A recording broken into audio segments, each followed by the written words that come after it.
Hi, it's me, Annie. Writing a diary is a really strange experience for me, not only because I've never written anything before, but also because it seems to me that later or neither I nor anyone else will be interested in the muzzing of a 13-year-old girl. Oh well, it doesn't matter. I feel like writing and I have an even greater need to get all kinds of things off my chest. Paper has more patience than people. I thought of this saying on one of those days when I was feeling a little depressed and I was sitting at home with my chin in my hands, bored and listless, wondering whether to stay in or go out. I finally stayed where I was brooding. Yes, paper does have more patience, and since I'm not planning to let anyone else read this, unless I should ever find a real friend, it probably won't make a bit of difference. Now, I'm back to the point that prompted me to keep a diary in the first place.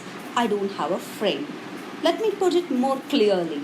Since no one will believe that a 13-year-old girl is completely alone in the world, and I'm not. I have loving parents and a 16-year-old sister, and there are about 30 people I can call friends. I have a family, loving aunts, and a good home. No one on the surface seemed to have everything except my one true friend. All I think about when I'm with my friends is having a good time. I can't bring myself to talk about anything but ordinary everyday things. We don't seem to be able to get closer. That's the problem. Maybe it's my fault that we don't confide in each other. In any other case, that's just how things are.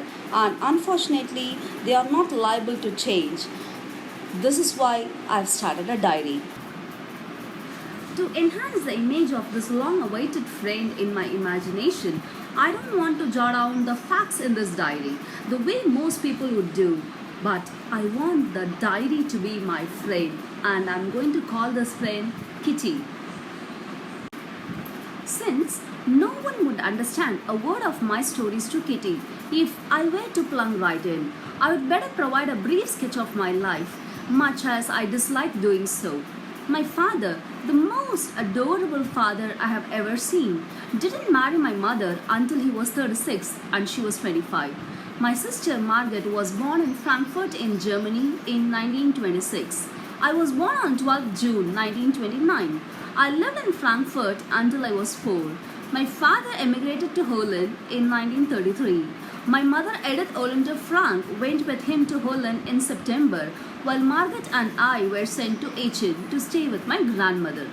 Margaret went to Holland in December and I followed in February.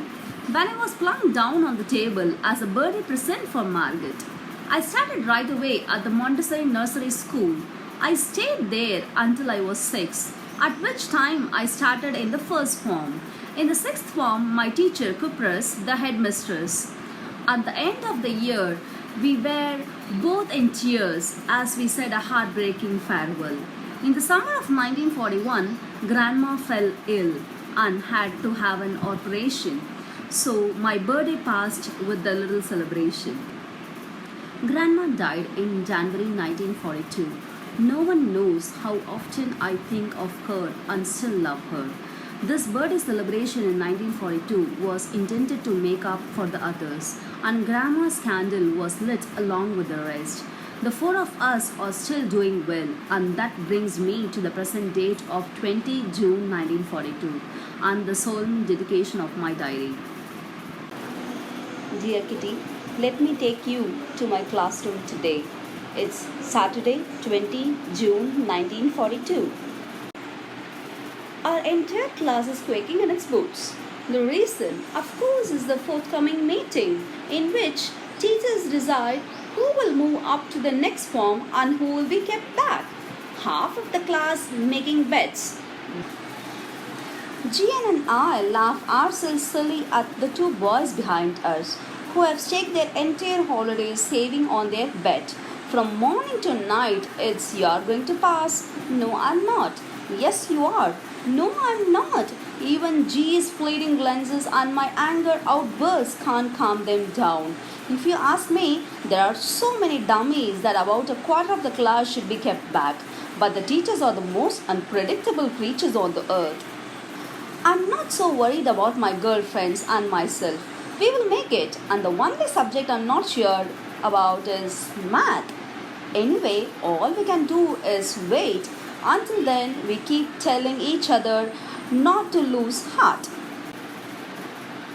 I get along pretty well with all my teachers. There are 9 of them, 7 men and 2 women. Mr. Keesing, the old fogey who teaches math, was annoyed with me for ages because I talked so much. After several warnings, he assigned me extra homework, an essay on the subject, a chatterbox. A chatterbox. What can I write?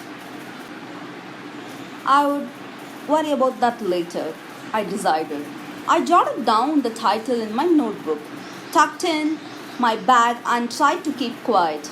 That evening, after I finished the rest of my homework, the note about the essay caught my eye. I began thinking about the subject while chewing the tip of my fountain pen. Anyone could ramble on and leave big spaces between the words, but the trick was to come up with the convincing arguments to prove the necessity of talking. I thought, and suddenly I had an idea. I wrote 3 pages. Mr. Keesing has assigned me and was satisfied.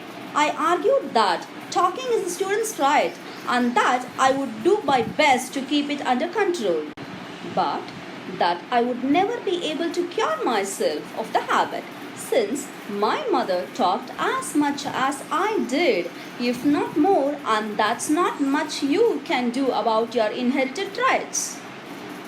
Mr. Keesing had a good laugh at my arguments, but when I proceeded to talk my way through the next lesson, he assigned me a second essay. This time it was supposed to be on an incorrigible chatterbox. I handed it in, and Mr. Keesing had nothing to complain about for 2 whole lessons. However, during the third, he would finally had enough.